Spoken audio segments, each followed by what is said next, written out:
यह हो गया आपका पहला चैप्टर। और दूसरा चैप्टर जो है इसका नाम होता है स्थिर वैद्युत विभव एवं धारिता। यह क्या है आपका चैप्टर नंबर सेकंड। ठीक है, इन दोनों चैप्टर को ही पढ़ना है जिसमें आपका चार्ज रेस्ट पर होता है। इसके बाद जैसे ही हम लोग अगले यूनिट में मूव करते हैं तो उसमें चार्ज मोशन में आ जाता है, यानी वो इलेक्ट्रोस्टैटिक्स न रह के इलेक्ट्रोडायनेमिक्स का पार्ट हो जाता है। और डायनेमिक्स का मतलब क्या होता है? गति। यानी कोई भी ऑब्जेक्ट जब गति में होता है उसके लिए डायनेमिक्स वर्ड का यूज हम कर सकते हैं।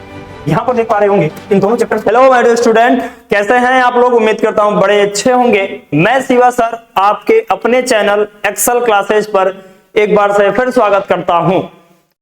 और जैसा कि पहली वीडियो आपने देखा क्लास 12th फिजिक्स की रिगार्डिंग मैंने बनाया था, उसमें हमने एग्जाम पैटर्न और सिलेबस का डिस्कशन किया था। और उसमें मैंने बताया कि पूरी सिलेबस क्या है, एग्जाम पैटर्न क्या है, कितने क्वेश्चन कितने मार्क्स के और किस फॉर्म में पूछे जाते हैं, यानी ईच एंड एवरीथिंग पर मैंने बात किया था। और आज के क्लास में हम लोग स्टार्ट कर रहे हैं अपने चैप्टर्स को और चीजों को कंटिन्यू करेंगे और चीजों को कैसे पढ़ना है और किस तरह से किस वे में लेके चलना है, कौन सा यूनिट स्टार्ट कर रहे हैं, इन सभी चीजों पर हम डिस्कशन कर रहे होंगे। चलिए आज के लेक्चर में हम स्टार्ट करते हैं। सबसे पहले इलेक्ट्रोस्टैटिक्स। इलेक्ट्रोस्टैटिक्स स्टार्ट करने का मतलब क्या हुआ कि हमारा जो पहला यूनिट है, जो पहली इकाई है, वह स्थिर वैद्युतिकी ही है, यानी इलेक्ट्रोस्टैटिक्स की ही है। और उस इलेक्ट्रोस्टैटिक्स में मात्र 2 चैप्टर होते हैं, जो कि chapter number first and chapter number second consider किया जाता है। तो वह चैप्टर्स को कैसे पढ़ना है, क्या मूल चीजें हैं, उन्हें ही समझते हैं। चलिए सबसे पहले आ जाते हैं अपने बोर्ड पर। और बोर्ड पर आप देख पा रहे होंगे अभी पूरी तरीके से ब्लैंक है, सारी चीजें, कोई चीज लिखा नहीं गया है। यानी यहां पर मैं आपको यहां पर आगाह कर देता हूं कि मैं यहां पर पढ़ाने क्या जा रहा हूं। मैं आपको पढ़ाने जा रहा हूं इकाई 1। ठीक है, इकाई 1 है और इसका नाम होता है स्थिर वैद्युतिकी। ठीक है, स्थिर वैद्युतिकी। अब स्थिर वैद्युतिकी जो चैप्टर है, इस चैप्टर को हम लोग ऐसे अगर इंग्लिश में लिखना चाहें तो यूनिट फर्स्ट नाम क्या हो जाता है इसका? इलेक्ट्रोस्टैटिक्स। ठीक है, इलेक्ट्रोस्टैटिक्स। अब इस इलेक्ट्रोस्टैटिक्स का मतलब क्या होता है, थोड़ा सा डीप डास्टिंग समझते हैं। यह बोर्ड के एग्जाम में, अगर आप यूपी बोर्ड से हो तो बोर्ड के एग्जाम में इसका वेटेज, इस पूरे यूनिट का वेटेज जो है 8 मार्क्स बताया जाता है। यानी यह लगभग 8 नंबर के यहां से क्वेश्चन पूछे जाते हैं। लेकिन जो नंबर ऑफ क्वेश्चन होते हैं वो कहीं 8 से ज्यादा होते हैं, जैसे अथवा करके पूछा जाता है। तो यहाँ पर सबसे पहले हमने यहां समझ लिया कि इलेक्ट्रोस्टैटिक्स पढ़ने वाला है और इलेक्ट्रोस्टैटिक्स में क्या चीजें हैं और कैसे क्या चीजें समझनी है, थोड़ा सा और देखते हैं हम। यहां पर देखिए, अगर मैं यहां पर बात करूं तो यह इलेक्ट्रो और साथ साथ में स्टैटिक्स 2 चीजों से बना हुआ है। ठीक है, इलेक्ट्रो का मतलब क्या होता है? चार्ज। ठीक है, इलेक्ट्रो का मतलब क्या हो गया? चार्ज हो गया। और स्टैटिक्स का मतलब क्या हुआ? At rest. क्या इसे कहेंगे हम लोग? Charge at rest. अगर फिजिक्स के किसी ऐसे ब्रांच की हम डील कर रहे हो, किसी ऐसे ब्रांच से डील कर रहे हो जिसमें चार्ज रेस्ट पर होता है, तो ऐसे ब्रांच को आप क्या बोलोगे? इलेक्ट्रोस्टैटिक या स्थिर वैद्युतिकी। यानी आपको इस पूरे सेगमेंट में चार्ज मूव करता हुआ नहीं दिखेगा, अर्थात जो Q होगा, ठीक है, या इसमें इसकी वेलोसिटी क्या होगी? 0 होगी। यानी चार्ज क्या रहेगा? स्थिर रहेगा। यह चार्ज कहीं भी मूवेबल नहीं रहेगा, हिलने डुलने वाला नहीं। चलिए, इतनी भूमिका अगर बन गया हो तो थोड़ी सी चीजों को आगे और कंसिडर करते हैं और आगे और समझने का प्रयास करते हैं। यहां पर थोड़ा सा एक चीज ये देखते हैं, इस यूनिट फर्स्ट में 2 चैप्टर्स आपको पढ़ने हैं। पहला जो चैप्टर है इसका नाम होता है विद्युत आवेश तथा क्षेत्र। पहला चैप्टर क्या है? विद्युत आवेश तथा क्षेत्र। ठीक है ना, यह हो गया आपका पहला चैप्टर। और दूसरा चैप्टर जो है इसका नाम होता है स्थिर वैद्युत विभव एवं धारिता। यह क्या है आपका चैप्टर नंबर 2 है। ठीक है, इन दोनों चैप्टर को ही पढ़ना है जिसमें आपका चार्ज रेस्ट पर होता है। इसके बाद जैसे ही हम लोग अगले यूनिट में मूव करते हैं तो उसमें चार्ज मोशन में आ जाता है, यानी वो इलेक्ट्रोस्टैटिक्स न रह के इलेक्ट्रोडायनेमिक्स का पार्ट हो जाता है। और डायनेमिक्स का मतलब क्या होता है, गति, यानी कोई भी ऑब्जेक्ट जब गति में होता है उसके लिए डायनेमिक्स वर्ड का यूज हम कर सकते हैं। यहां पर देख पा रहे होंगे इन दोनों चैप्टर्स को ही मिला के आपके बोर्ड एग्जामिनेशन 2025 में टोटल 8 मार्क्स के पूछे जाएंगे क्वेश्चन। अब आगे हमें पढ़ना है पहला चैप्टर से, और पहला चैप्टर ही मैं शुरू करने वाला हूं यहां से। चलिए पढ़ते हैं अपने नेक्स्ट पेज पर, और चैप्टर का नाम हेडिंग लगाता हूं मैं, साथ साथ में आप लोग भी कॉपी किताब लेके बैठिए और मेरे साथ ही लिखिए। और जो भी चीजें अगर आपको लगता है कि एकदम आपका कंसेप्ट चमक गया है, बढ़िया हो गया है, तो आप उस चीज को कमेंट बॉक्स में मेंशन करना ना भूलें।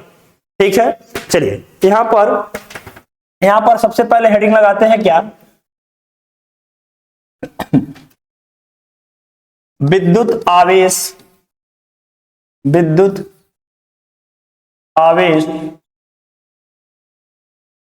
तथा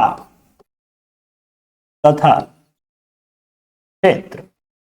ठीक जी, यानी यहां पर विद्युत आवेश तथा क्षेत्र यानी पहला चैप्टर ही है इलेक्ट्रिक चार्ज एंड फील्ड के बारे में।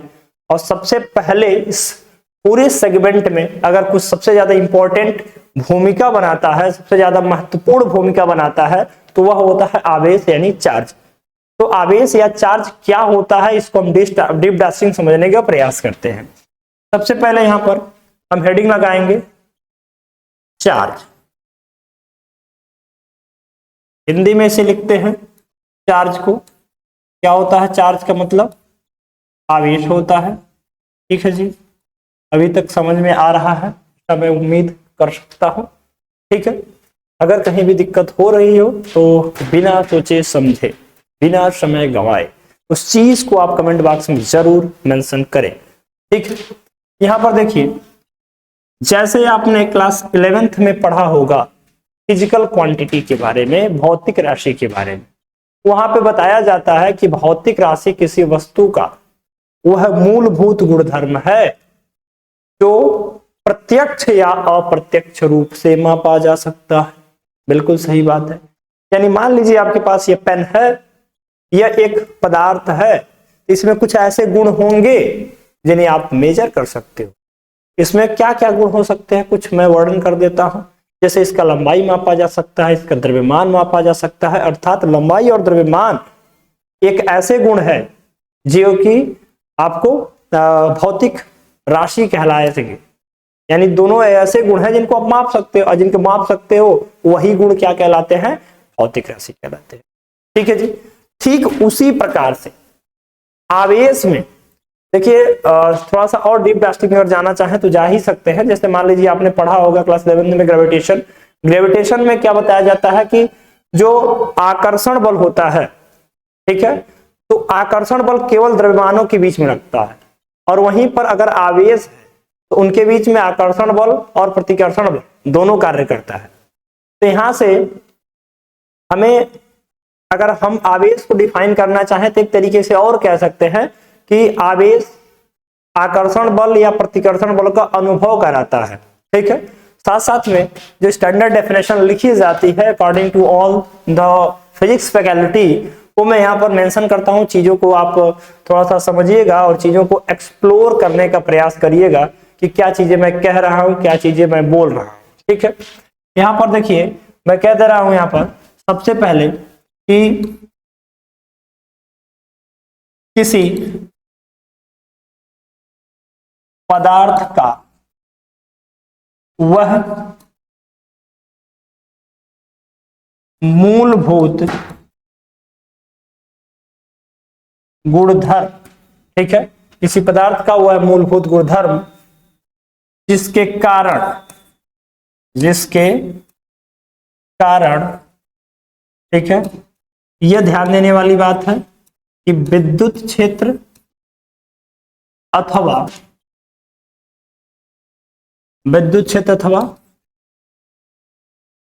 चुंबकीय क्षेत्र उत्पन्न किया जा सकता है। ठीक है, आप लोग भी मेरे साथ लिखें, किया जा सकता है। हाँ, एक कंडीशन और है, यदि चुंबकीय क्षेत्र या विद्युत क्षेत्र ऑलरेडी पहले से ही उत्पन्न हुआ है तो आवेश के द्वारा उस चीज का अनुभव भी किया जा सकता है। ठीक है, या उसका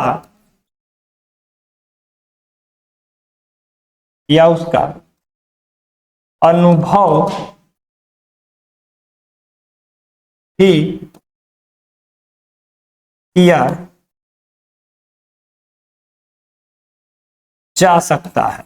ठीक है, यह हो गई पूरी की पूरी डिस्क्रिप्शन इसके रिगार्डिंग, आवेश के रिगार्डिंग। तो अभी तक मैं उम्मीद व्यक्त करता हूं समझ में आ रहा होगा। कुछ लोगों को अगर ये डाउट हो गया कि ये जो मैंने दो चीजें लिखा है, एक चीज क्या है आपका विद्युत क्षेत्र और दूसरा क्या लिखा हुआ है चुंबकीय क्षेत्र, यह विद्युत क्षेत्र या चुंबकीय क्षेत्र क्या है, तो इसके लिए कृपया आप परेशान ना हो। आने वाले अगले लेक्चर्स में मैं विद्युत क्षेत्र के बारे में फुल डिस्क्रिप्शन के साथ में पढ़ाने वाला हूं, क्योंकि यह इसी चैप्टर्स का टॉपिक है। और जो चुंबकीय क्षेत्र है वह आने वाले नेक्स्ट चैप्टर का, यानी आने वाले आगे आने वाले टाइम्स में जो चैप्टर्स पढ़े जाएंगे मैग्नेटिज्म के रिगार्डिंग, उसमें आपको चीजें पढ़ने को लिए मिल जाती है। और थोड़ा बहुत तो चुंबकीय क्षेत्र वगैरह आप लोग 10th में पढ़े ही होंगे, लेकिन अगर नहीं याद है तो डोंट वरी, आगे पढ़ लेंगे। यहाँ पर हो गया क्या, आवेश के बारे में मैंने जान लिया। अब थोड़ा सा चीजों को हम आगे बढ़ते हैं। अगर आप स्क्रीनशॉट वगैरह लेना चाहते हैं तो इसको स्क्रीनशॉट वगैरह लेते रहिए और नोट करते रहिए, ताकि आप एक बेहतर नोट खुद से क्रिएट कर सके। यह ध्यान में रखिएगा कि जो खुद का नोट्स बनाया हुआ होता है वही परफेक्ट नोट होता है। ठीक है, क्योंकि दूसरे का नोट्स परफेक्ट नोट्स नहीं माना जाता है, या दूसरे का जो तरीका होता है लिखने का वो अपने तरीके से लिखेगा। आप जो खुद बनाओगे वही परफेक्ट नोट होगा, वो भले ही किसी लैंग्वेज में किसी वे में आप बनाओ, वो डिपेंड करता है आपके ऊपर। ठीक है, चलिए आगे बढ़ते हैं। और आगे बढ़ने के क्रम में हम यहाँ पर बताने जा रहे हैं कि आवेश के प्रकार के बारे में, कि आवेश कितने प्रकार के होते हैं और क्या चीजें इसमें फंडामेंटल क्या। ठीक है, यहाँ पर मुझे चेंज करना चाहिए। ठीक है, हाँ देखिए यहाँ पर हम लिख रहे हैं आवेश के प्रकार। अब आवेश के प्रकार की जब मैं बात करूंगा तो आवेश बेसिकली दो प्रकार का। ठीक है, हो गया दो प्रकार का। एक को आप क्या बोलोगे, एक को बोलोगे आप धनावेश, एक को क्या बोलोगे आप धनावेश। ठीक है, धनावेश, धनावेश बोलो या इसी को आप धन आवेश बोलो, दोनों बात एक ही होगा, जिसे हम लोग क्या कहते हैं पॉजिटिव। तरह से लिख लो, या मैं यहां लिख देता हूं पॉजिटिव चार्ज। ठीक है जी, पॉजिटिव चार्ज। तो धनावेश या धन आवेश या इसे ही क्या कहते हैं पॉजिटिव चार्ज। वहीं पर यहां पर क्या होगा, दूसरा जो होता है वो क्या होता है ऋणावेश। ठीक है, ऋणावेश या इसी को क्या कहेंगे हम लोग ऋण आवेश। क्या बोलेंगे ऋण आवेश बोलेंगे। ठीक है, यानी इसे हम लिख सकते हैं क्या निगेटिव चार्ज, क्या लिख सकते हैं निगेटिव चार्ज। ठीक है, अभी आपको ज्यादा अंदर तक सोचने की आवश्यकता नहीं है कि यह जो ऋण आवेश है, चाहे ऋण आवेश है, निगेटिव चार्ज है, इसमें क्या सेगमेंट यूज होने वाला है, या चाहे हम लोग क्या चीजें समझते हैं और कहते हैं। क्योंकि अभी आप समझ पाओगे कि कौन सा चार्ज ऋणात्मक होता है, क्यों ऋणात्मक होता है। सभी क्वेश्चन का आंसर मैं अभी यहाँ पर आपके समक्ष देने के लिए तैयार हूं। जिन पर धनात्मक आवेश या ऋणात्मक आवेश बराबर होते हैं या कोई आवेश नहीं होता है, उनको हम कहते हैं उदासीन। कोई भी चीज उदासीन भी हो सकती है। क्या हो सकती है? उदासीन। ठीक है, उदासीन। अब उदासीन का मतलब होता है न्यूट्रल, और न्यूट्रल क्या होता है या कौन सा होता है के बारे में अभी हम लोग जानने का प्रयास करेंगे। एक चीज और एक पॉइंट ध्यान देने योग्य बातें यहाँ पर कुछ मैं लिखने जा रहा हूं, कृपया सभी लोग ध्यान दें कि जहां पर, ठीक है, इलेक्ट्रॉनों की कमी है, क्या है? इलेक्ट्रॉनों की कमी। अगर किसी वस्तु पे इलेक्ट्रॉनों की कमी है तो इसका मतलब क्या है कि वहां पर पॉजिटिव चार्ज अर्थात धनावेश हो। ठीक है। अच्छा, ये बताइए कि कब इलेक्ट्रॉनों की कमी होगी? अगर कोई भी ऑब्जेक्ट से चाहे कोई भी एलिमेंट अपना इलेक्ट्रॉन त्यागेगा तब तो होगा कमी। अगर इलेक्ट्रॉन त्यागा जा रहा है तो इलेक्ट्रॉनों की कमी होगी, इलेक्ट्रॉन की कमी होगी यानी निगेटिव चार्ज की कमी होगी। तो निगेटिव चार्ज की कमी होगी तो क्या बढ़ेगा? पॉजिटिव बढ़ेगा। तो वहां पर क्या हो जाएगा? चार्ज कैसा होगा? पॉजिटिव होगा। यानी इलेक्ट्रॉनों की कमी का मतलब क्या हो गया? इलेक्ट्रॉनों की कमी का मतलब हो गया कि इलेक्ट्रॉनों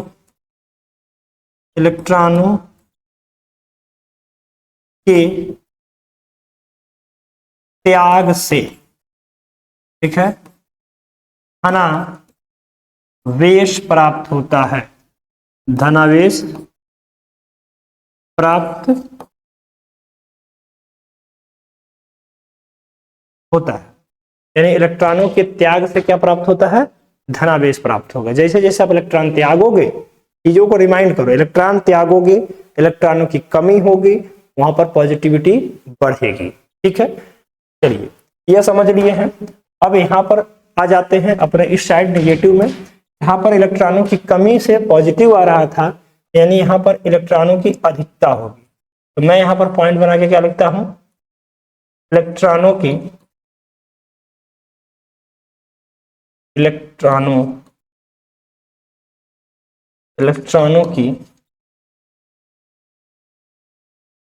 अधिकता। अगर इलेक्ट्रॉनों की अधिकता है तो वहां कौन सा चार्ज आएगा? नेगेटिव चार्ज आएगा। ठीक है जी। तो अगर इलेक्ट्रॉनों की अधिकता हो गई तो वहां पर हमें क्या मिलेगा? नेगेटिव चार्ज मिलेगा। इलेक्ट्रॉनों की अधिकता कैसे होगी? अगर वो ऑब्जेक्ट चाहे वो पर्टिकुलर कोई भी चीज है और इलेक्ट्रॉन एक्सेप्ट कर रहा है, अर्थात वो ग्रहण कर रहा है, अगर वो इलेक्ट्रॉन एक्सेप्ट करेगा, अपनी ओर खींचेगा, लेगा, तो हम क्या कहेंगे कि वो इलेक्ट्रॉन की अधिकता हो गई, अर्थात वहां पे क्या आ गया है? नेगेटिव चार्ज आ गया है, चाहे वो ऑब्जेक्ट हाईली नेगेटिव चार्ज है। ठीक है, यहां मैं लिख सकता हूं, क्या लिखूंगा? यहां मैं लिख सकता हूं कि इलेक्ट्रॉनों, ठीक है, के ग्रहण से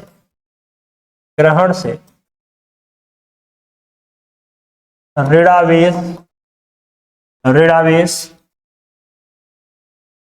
प्राप्त होता है। ठीक है जी। यानी जहां इलेक्ट्रॉन ग्रहण होगा, जहां इलेक्ट्रॉन एक्सेप्टेंस रहेगा, वहां पर क्या होगा? नेगेटिव चार्ज होगा। तो इतनी बातें समझ में आ गई है। अगर किसी ऑब्जेक्ट पर जो नंबर ऑफ इलेक्ट्रॉन है वो नंबर ऑफ प्रोटॉन के क्या हो जाए? बराबर हो जाए, यानी प्लस माइनस बराबर है, तो वो कैसा माना जाएगा कि वो ऑब्जेक्ट जो है वो कैसा है? न्यूट्रल है। ठीक है, यानी किसी चीज की अधिकता या किसी चीज की कमी नहीं मानी जाएगी। ठीक है, अब यहाँ पर देखिए कुछ चीजों को अगर थोड़ा सा और एक्सप्लोर करने का प्रयास किया जाए तो अभी तक तो यह समझ में आ गया होगा कि कौन नेगेटिव होता है, नेगेटिव चार्ज क्या होता है और पॉजिटिव चार्ज क्या होता है। तो साथ साथ में हम नेगेटिव चार्ज और पॉजिटिव चार्ज है तो ऐसा क्यों है, नेगेटिव चार्ज कैसे बन रहा है, पॉजिटिव चार्ज कैसे बन रहा है, तो इसी बड़ी डेप्थ में जाके, बड़ी गहराइयों में जाके बात करने का प्रयास करते हैं और चीजों को एक्सप्लोर करते हैं। चलिए बढ़ते हैं अपने नेक्स्ट पेज पर और यहाँ पर कुछ चीजों को हम समझते हैं, समझने का प्रयास भी करते हैं। सबसे पहले मैं यहाँ पर एक छोटा सा हेडिंग मेंशन करना चाहूंगा और उस हेडिंग का नाम होता है concept of charge. Concept of charge को हम क्या कहते हैं, आवेशों की संकल्पना। ठीक है, आवेशों की संकल्पना। ये जो आवेशों की संकल्पना या कंसेप्ट ऑफ चार्ज है, इसका क्या सिनेरियो होता है, यह क्या चीज है, इसको बड़ा डेप्थ में जाके समझते हैं और समझने का प्रयास करते हैं। देखिए जितना चीजें मैं लिख रहा हूं, अगर आपको अच्छा लग रहा है और ज्यादा से ज्यादा समझ में आ रहा है, तो आप भी साथ साथ में उन डेफिनेशंस को बिना देखे, बिना बोर्ड पर फोकस किए कमेंट बॉक्स में या अपने पेयर या रफ कॉपी में उस चीज को जरूर से जरूर लिखें। वो पेन से लिखें चाहे टाइप करके लिखें, it's totally depend on you. ठीक है, तो आप जरूर इस चीज को लिखिए जिससे कि आपको एक अच्छा एक्सपीरियंस और 1-to-1 कनेक्शन फील होगा। ठीक है, यहाँ पर आप ऑनलाइन दुनिया में बैठे हो और ऑफलाइन दुनिया अलग होती है, ऑनलाइन दुनिया अलग होती है, तो चीजों को ज्यादा बेहतर तरीके से, एक्सपीरियंस तरीके से करने के लिए कनेक्टिविटी अगर बनी रहेगी एक टीचर एंड स्टूडेंट में, that will be the better for all kind of student as well as teacher. ठीक है, and one of them myself. ठीक है, मैं भी उनमें से एक ही हूं। तो यहाँ पर चीजों को आगे समझते हैं और करते हैं। चलिए, कंसेप्ट ऑफ चार्ज लेने के लिए मैं कुछ छोटे छोटे टर्म्स का यूज करने वाला हूं। जैसे आप यहाँ पर कुछ लिखा हुआ देख सकते हैं और यह लिखा हुआ है Na। Na का मतलब क्या होता है, सोडियम। ठीक है, सोडियम जो होता है, सोडियम, जो सोडियम होता है, सोडियम का परमाणु क्रमांक कितना होता है, 11 होता है। अब परमाणु क्रमांक 11 होने का मतलब क्या हुआ कि जो नंबर ऑफ इलेक्ट्रॉन है वो भी कितने होंगे, 11 होंगे, और जो नंबर ऑफ प्रोटॉन है वो भी कितने होंगे, 11 ही होंगे। तो नंबर ऑफ प्रोटॉन और नंबर ऑफ इलेक्ट्रॉन जो है वो सेम है। इसका मतलब क्या हुआ कि अगर इसका इलेक्ट्रॉनिक कॉन्फ़िगरेशन निकालें तो क्या आएगा आपके सामने, 2 8 और 1 आने वाला है। ठीक है जी, 2 8 और क्या आने वाला है, 1 आने वाला है। चलिए, हर एक तत्व या हर एक इंसान या कुछ भी, कोई भी रहे, क्या चाहता है अपने जीवन, आप किताब लेके, कॉपी लेके बैठे हो, क्यों बैठे हो, फॉर टेकिंग स्टेबिलिटी। ठीक है, यानी आप अस्थायित्व की प्राप्ति करना चाहते हो, इस वजह से मेहनत करते हो। यानी हर एक चीज अस्थायित्व की प्राप्ति करना चाहता है। ठीक इसी प्रकार से ये जो भी है सोडियम, यह भी क्या चाहिए, इसको अस्थायित्व की प्राप्ति चाहिए, और इसके अस्थायित्व की प्राप्ति के लिए इसकी आखिरी कक्षा में 8 इलेक्ट्रॉनों का होना अति आवश्यक है। यानी यहां पर 1 इलेक्ट्रॉनों की अधिकता समझिए, चाहे 7 इलेक्ट्रॉनों की कमी। अगर यह किसी के साथ में अपने इलेक्ट्रॉन साझा करता है तो या तो इसे कोई 7 इलेक्ट्रॉन दे, या तो यह अपने 1 इलेक्ट्रॉन को किसी को त्याग दे। बच्चा आज के संसार में इतना ज्यादा कोई दान देता नहीं है। यदि मान लीजिए आप बैठे हो और आपके पास 1 रुपया है और मेरे पास 99 रुपया है, और मुझे भी 100 की आवश्यकता है और आपको भी 100 की आवश्यकता है, तो साझेदारी वहां पे बननी चाहिए कि सर के पास 99 है तो 99 1 दे दूंगा तो 100 हो जाएगा। लेकिन अगर जिसके पास 99 रहेगा वो नहीं देना चाहेगा, क्योंकि भाई उसके पास थोड़ा सा कमी है, और एक के पास तो बहुत सारा कमी है। ठीक है, चलिए समझते हैं इन चीजों को। अगर यहां से अपने अस्थायित्व की प्राप्ति के लिए ये 1 इलेक्ट्रॉन सोडियम त्याग रहा है तो क्या मिलेगा, ध्यान दीजिएगा। इधर में सोडियम को मैंने यहां लिखा। अब यहां से जो नंबर ऑफ इलेक्ट्रॉन है, 1 इलेक्ट्रॉन त्यागने के बाद कितना हो जाएगा, 10 हो जाएगा। और जो प्रोटॉन है उसमें कोई छेड़छाड़ नहीं हो रही है, यानी 11 था तो 11 ही रहेगा। यानी यहाँ पर इसका जो कॉन्फ़िगरेशन बनेगा वह क्या बनने वाला है, 2 और 8 बनने वाला। इसके पहले कितना था, 2, 8 और 1 है, अर्थात इसके स्थायित्व की प्राप्ति हो गई है। इसकी आखिरी कक्षा में जो इलेक्ट्रॉन है वो बैलेंस हो गए हैं। तो यहाँ पर आप देख पा रहे होंगे कि जो पॉजिटिव वाला है वो ज्यादा है और नेगेटिव वाला क्या है, कम है। कितना ज्यादा है, कितना ज्यादा है, +1 अधिक है, यानी 1 की ज्यादा है। इस वजह से हमेशा हमेशा सोडियम पर 1 लिखा जाता है +1, या प्लस केवल लिख देंगे तभी भी वही चीजें मानी जाएंगी, कुछ अलग नहीं होगा। ठीक है, वहीं पर अगर इसी क्रम में मैं एक एलिमेंट कोई और लेता हूं, और वह एलिमेंट मैं जनरली कौन सा लेता हूं, क्लोरीन को। क्लोरीन का परमाणु क्रमांक आपको पता होना चाहिए कि 17 होता है। तो 17 होने का मतलब कि नंबर ऑफ इलेक्ट्रॉन भी क्या है, 17 है, और नंबर ऑफ प्रोटॉन भी क्या हो जाएंगे, 17 हो जाएंगे। ठीक है जी, नंबर ऑफ इलेक्ट्रॉन और नंबर ऑफ प्रोटॉन है, ये दोनों कितने कितने हो गए, 17 हो गए। अब यहाँ पर क्या होने वाला है, इसका थोड़ा सा कॉन्फ़िगरेशन देखते हैं। यहाँ पर इसका इलेक्ट्रॉनिक विन्यास अगर देखें तो 2, 8 और क्या है, 7 निकल के आएगा। ठीक है जी, अब इसे 1 इलेक्ट्रॉनों की कमी समझिए या 7 इलेक्ट्रॉनों की अधिकता। तो 1 इलेक्ट्रॉनों की कमी ही समझते हैं, और यह क्या हुआ, जो इलेक्ट्रॉन यहाँ से बढ़ के गए हैं यह कहीं ना कहीं इस चीज को साझा कर लेंगे। साझा करने के बाद में जो है आपके सामने ये जो क्लोरीन है वो कैसा दिखेगा। ठीक है, इलेक्ट्रॉनों की संख्या कितनी हो गई, 18। प्रोटॉनों की संख्या कितनी हो गई, जितना था, अर्थात 17 था तो 17 है। और इसका कॉन्फ़िगरेशन क्या बना, 2, 8 और क्या हो गया, 8 हो गया, क्योंकि इसने 1 इलेक्ट्रॉन को ग्रहण किया है। ठीक है, तो यहाँ पर आप देख सकते हो कि जो इलेक्ट्रॉन जो है वो अधिक है, अर्थात निगेटिव चार्ज अधिक है। इस वजह से क्लोरीन पर -1 लिखा जाता है, या केवल और केवल Cl- भी लिख सकते हो। तो यहाँ पर अभी तक का जो कंसेप्ट है वो कोर कंसेप्ट, और उम्मीद करता हूं कि समझ में आ रहा होगा।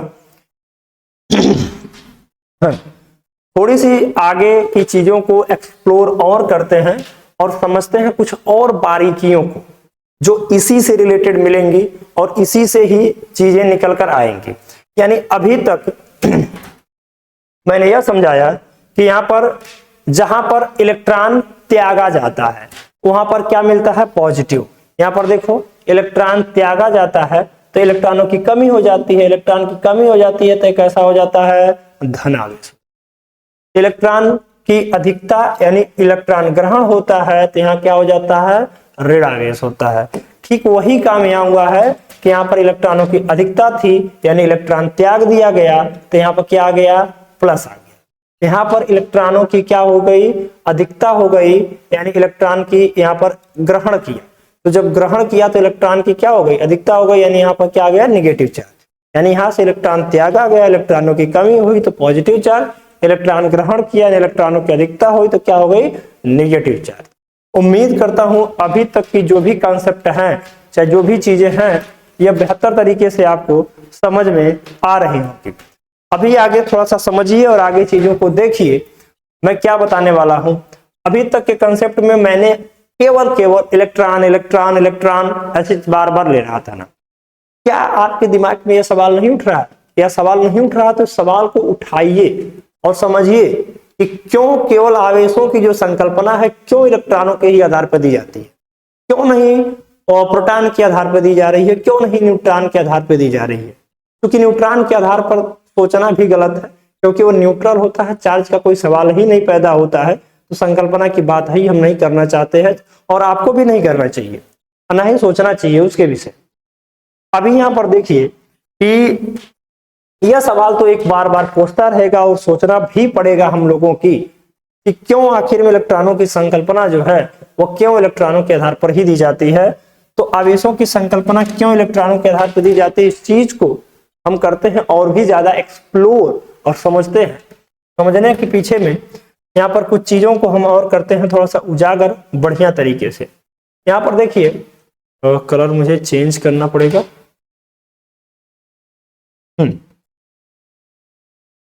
चलिए यहाँ पर देखते हैं मेरे पास क्या है। एक तरीके से मान लीजिए यह मैं यहाँ पर नाभिक बनाने का प्रयास करता हूँ। ठीक है, थोड़ा सा टेढ़ा बड़ा रहेगा, कोई दिक्कत वाली बात नहीं है।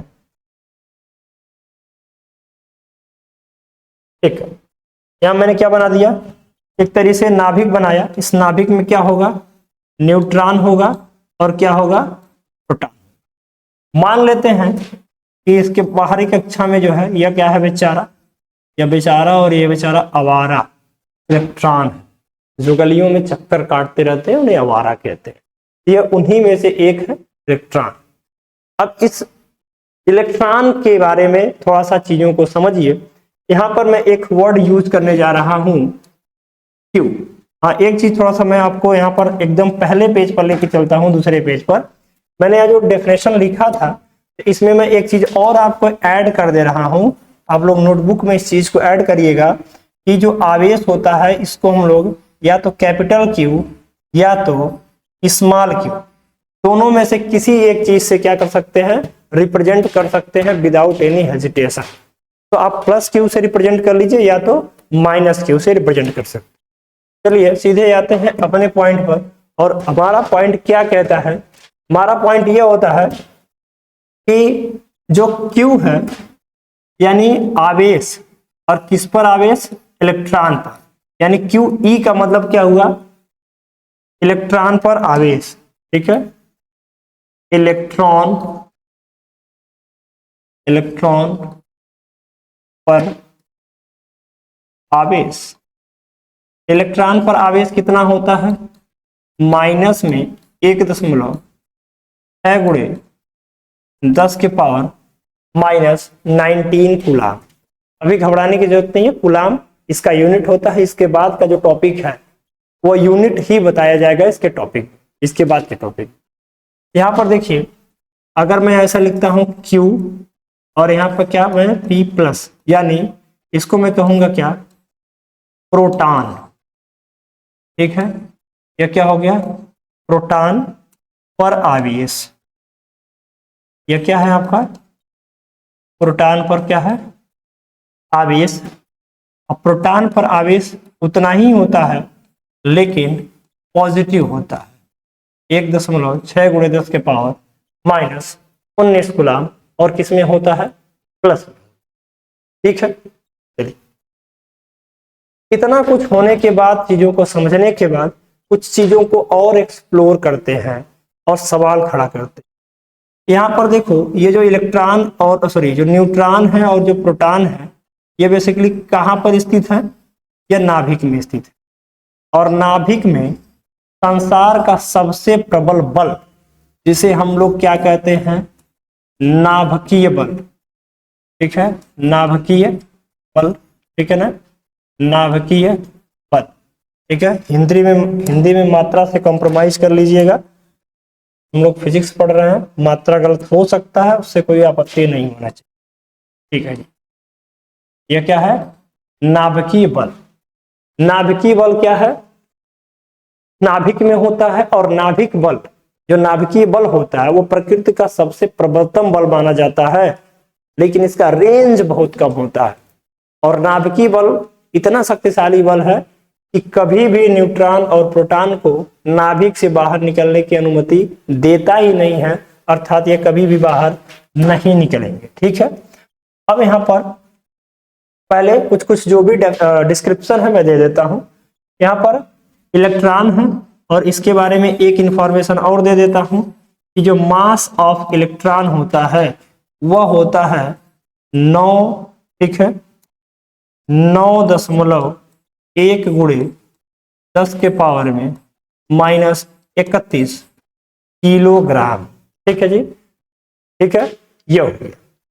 अब जो है एक चीज और मैं बता देता हूं लगे हाथों कि जो मास ऑफ प्रोटॉन होता है, क्या होता है, मास ऑफ जो प्रोटॉन होता है वह 1837 गुना होता है मास ऑफ इलेक्ट्रॉन के। बात को एकदम हाईलाइट करिए और नोट करिए सही तरीके से कि जो मास ऑफ प्रोटॉन है वो कितना होगा, 1837 गुना होगा मास ऑफ इलेक्ट्रॉन की। अभी तक हो सकता है आपके दिमाग में चल रहा हो क्या इंफॉर्मेशन दे रहे हैं। हमारा सवाल तो यह था इलेक्ट्रॉनों की आवेशों की संकल्पना इलेक्ट्रॉनों के आधार पर क्यों दी जाती है। तो यहाँ पर बवाल बतियाए फिर रहे हैं, ये बवाल नहीं है, यही कंसेप्ट है और यहीं से निकल के आएगा कि आपने क्या पढ़ना है, क्या समझना है, क्या चीजें लेके आनी है, क्या चीजें छोड़ के जानी है। यहाँ पर देखिए सवाल यह पैदा होता है कि आवेशों की संकल्पना, आवेशों की संकल्पना, आवेशों की संकल्पना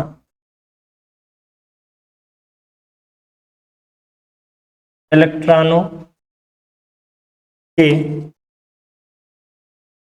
आधार पर क्यों, यही क्वेश्चन होना चाहिए। सबसे पहला आंसर है कि पहली बात कि जो प्रोटॉन है वो कहाँ रहता है, नाभिक में। अगर मान लीजिए और इलेक्ट्रॉनों के आधार पर क्यों का मतलब क्या हुआ कि प्रोटॉनों के आधार पर क्यों नहीं, ठीक है ना।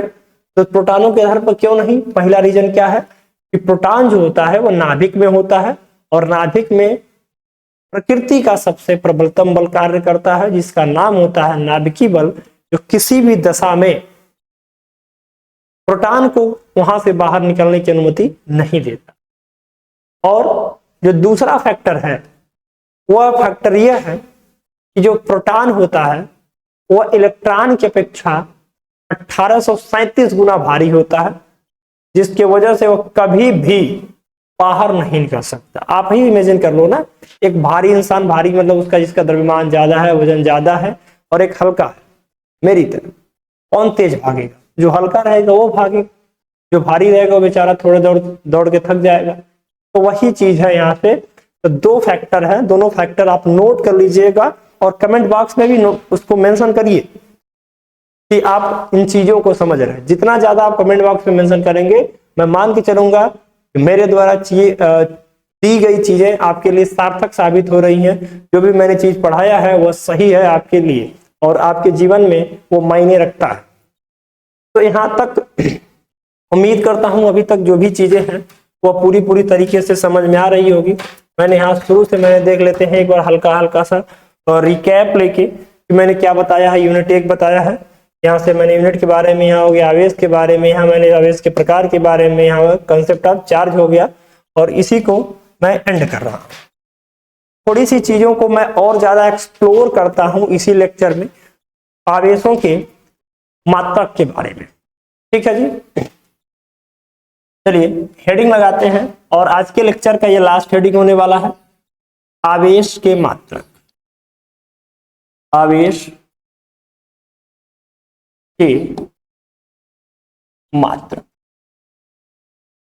आवेश के जो मात्रक होते हैं यह क्या क्या होते हैं। सबसे पहले आपने पढ़ा होगा क्लास 10th में विद्युत धारा के बारे में, विद्युत धारा के बारे में। विद्युत धारा बराबर क्या होता है, आवेश प्रवाह की दर को विद्युत धारा कहते हैं, अर्थात आवेश बटे क्या होता है, समय हो जाता है। अगर यहां से आप आवेश लिखना चाहें, आप यहां से क्या लिखना चाहें, आवेश को लिखना चाहें तो आवेश बराबर विद्युत धारा गुणे क्या हो जाएगा, समय हो जाएगा। ठीक है जी। और यहीं पर विद्युत धारा का मात्रक आप लोग जानते होंगे, एम्पियर गुणे समय का मात्रक क्या होता है, सेकंड होता है। ये जो एम्पियर सेकंड होता है इसे ही हम लोग कहते हैं कूलॉम। क्या कहते हैं, कूलॉम कहते हैं। इसे हम लोग टी से रिप्रेजेंट कर सकते हैं, टी से। ठीक है, एक तरीके से एक यूनिट हमारा मिल गया। क्या मिल गया कि एम्पियर सेकंड, या इसे ही हम क्या कहेंगे, कूलॉम कहेंगे, कूलॉम कहेंगे। ठीक है जी, ये हमारा एक यूनिट मिल गया किसके लिए, आवेश के लिए। कुछ अन्य यूनिट्स के बारे में भी बात करते हैं। ठीक है, यहाँ पर मैं बात करता हूं सबसे पहला, ठीक है, ESU, जिसे हम लोग क्या कह सकते हैं, स्टैट कूलाम कहते हैं।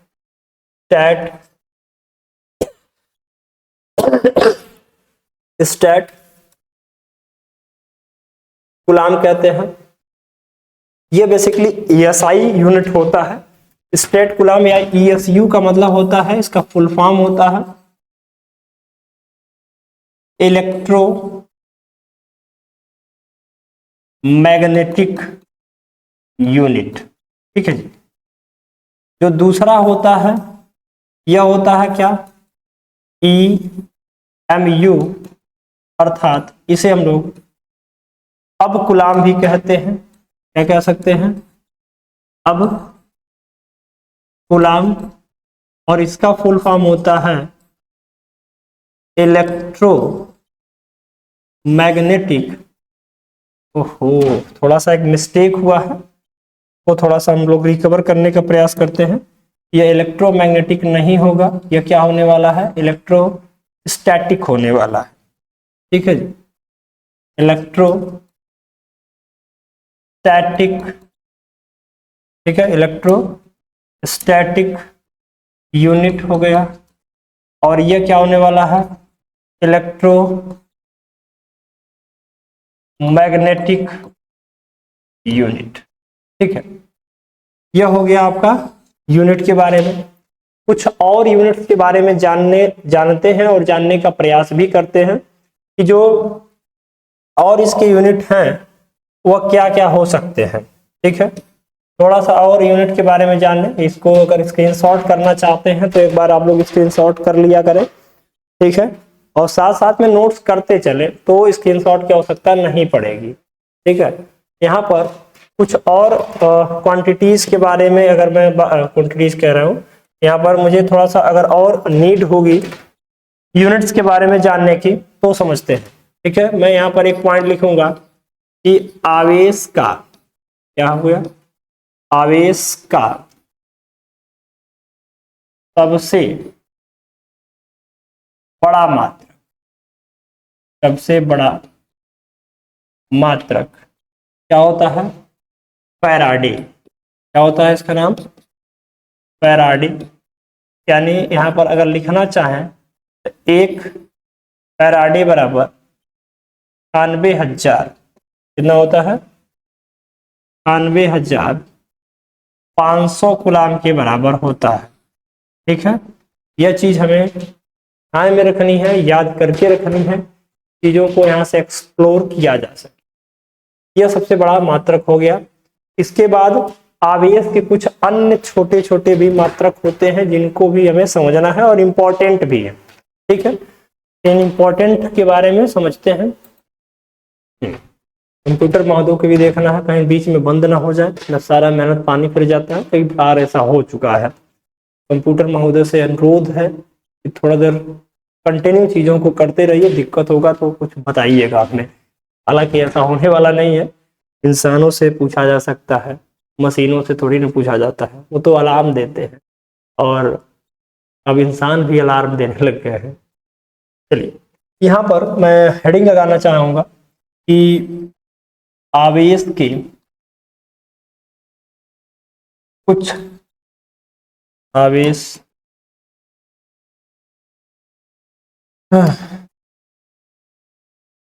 आवेश के कुछ अन्य छोटे मात्रक। मैंने ESI यूनिट और CGS यूनिट, जो ESU लिखा था और EMU लिखा था, एक ESI है, एक दूसरा क्या है, CGS है, उसकी मैं बात कर चुका हूं।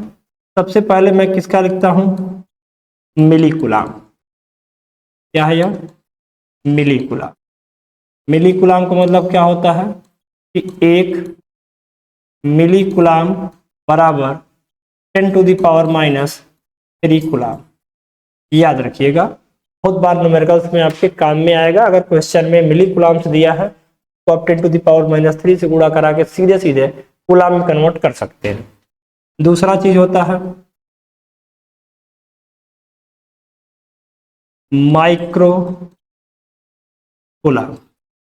माइक्रो कूलाम क्या कहता है?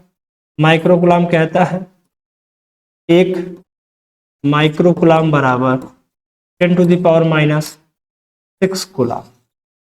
ठीक है, यह हो गया, यह छोटा, उससे छोटा और भी छोटा, ऐसे करते करते जा रहा है हमको। के बाद नैनो कूलाम, मैं लिखता हूं यहां पर नैनो कूलाम। नैनो कूलाम में जो चीजें होती हैं, एक नैनो कूलाम बराबर 10⁻⁹ कूलाम के बराबर होता है। ठीक है, तो यहां तक चीजों को अगर आप समझ रहे हैं तो थोड़ी देर और सब्र करिए, और वीडियो में अगर अंतिम तक आप बने हुए हैं तो एक बहादुर इंसान कहला रहे हैं, और बहादुर बनने के आप योग्य हैं। तो आदतों को सुधारिए, कर्तव्य को समझिए, और आपका कर्तव्य आपसे, आपके पढ़ाई से ज्यादा कुछ भी नहीं है। तो सबसे पहले इन चीजों को एक्सप्लोर करना समझिए, दुनियादारी तो चलती रहेगी। चलिए, दुनियादारी को नहीं चलाना है हर बार, थोड़ा सा और आगे आ जाते हैं और इसमें कुछ नई चीजों को, नई तकनीक को सीखते हैं। नैनो कूलाम के बाद में मैं एक चीज और लिख देता हूं, पीको कूलाम। ठीक है, पीको कूलाम। पीको कूलाम में आप क्या समझ रहे हो? पीको कूलाम में एक पीको कूलाम बराबर 10⁻⁻12 कूलाम के बराबर होता है। ठीक है, तो अभी तक मैंने क्या बताया? मैंने बताया कि इलेक्ट्रोस्टैटिक्स हम लोग पढ़ने वाले हैं, जो कि यूनिट फर्स्ट है। उसके बाद मैंने यूनिट के बारे में बताने के बाद में हम लोग सबसे ज़्यादा जाने हैं कि आवेश क्या होता है, आवेश का रिप्रेजेंटेशन क्या होता है, आवेश के प्रकार क्या होते हैं, कौन धनात्मक, कौन ऋणात्मक और कौन उदासीन होता है। और उसके बाद हमने ये भी जाना कि आवेशों की संकल्पना कैसे दी जाती है, आवेशों की संकल्पना होती क्या है। तो इतनी सारी बातों को समझने के बाद हम सीधे पहुंच गए थे कहां पर? आवेश के मात्रकों पर। आवेश के कुछ एसआई मात्रक, सीजीएस मात्रक, साथ साथ में एसआई, सीजीएस और पढ़ने के बाद में वहां पर हमने पढ़ा उसके कुछ बड़े मात्रक, छोटे मात्रक, इन सभी के बारे में एक्सप्लोर किया। तो उम्मीद करता हूं इन सभी चीजों को आपने बड़े अच्छे से और बड़े मजे से कंप्लीट किया है और समझा है। और आगे अगले क्लास में हम लोग इसी चैप्टर के रिगार्डिंग वीडियो लेके आ रहे होंगे, जिसमें मैं बताऊंगा आपको कि आवेशों की संकल्पना के साथ साथ में आवेशों के गुण क्या होते हैं। ठीक है, आवेशों के गुण में कई चीजें पढ़नी है। आवेशों की योज्यता हो गई, चाहे क्वांटीकरण हो गया, के बाद में आवेशों का जो भी बेसिक चीजें हैं उन सभी को पढ़ के सीधे हम लोग पढ़ेंगे कूलॉम्स लॉ की ओर। कूलॉम्स लॉ पढ़ने के बाद में सीधे हम लोग अपने मेन टॉपिक्स पर आने लग जाएंगे, जो भी हमारे एग्जाम के दृष्टिकोण से बहुत ज्यादा इंपॉर्टेंट होने वाला है। तो उम्मीद करता हूँ सारी चीजें आपको समझ में आया है, और इसी उम्मीद के साथ में इस वीडियो में विदा लेता हूँ कि आप वीडियो को ज्यादा से ज्यादा शेयर करेंगे और अपने इष्ट मित्रों तक पहुंचाएंगे जो भी चीजें हैं, कि सभी को लाभ मिल सके। और हमें एक प्रोत्साहन की आवश्यकता होती है जब ऑनलाइन में क्लास खाली होता है और चुपचाप से कैमरे के सामने बड़बड़ाना होता है। हालांकि दिन भर ऑफलाइन क्लास लेने के बाद इतनी हिम्मत नहीं बची रहती है कि ऑनलाइन में लेके कुछ आया जाए, लेकिन एक प्रतिज्ञा होती है, एक प्रतिष्ठा होती है, जिसकी वजह से हम लोग चीजों को एक्सप्लोर करना चाहते हैं। जो दूर दराज बच्चे बैठे हैं उनको भी थोड़ा सा संबोधित करने का मौका मिलता है इस डिजिटल दुनिया में, डिजिटल प्लेटफॉर्म के माध्यम से। चलिए मिलते हैं अगले वीडियो में, आज के लिए इतना ही, धन्यवाद।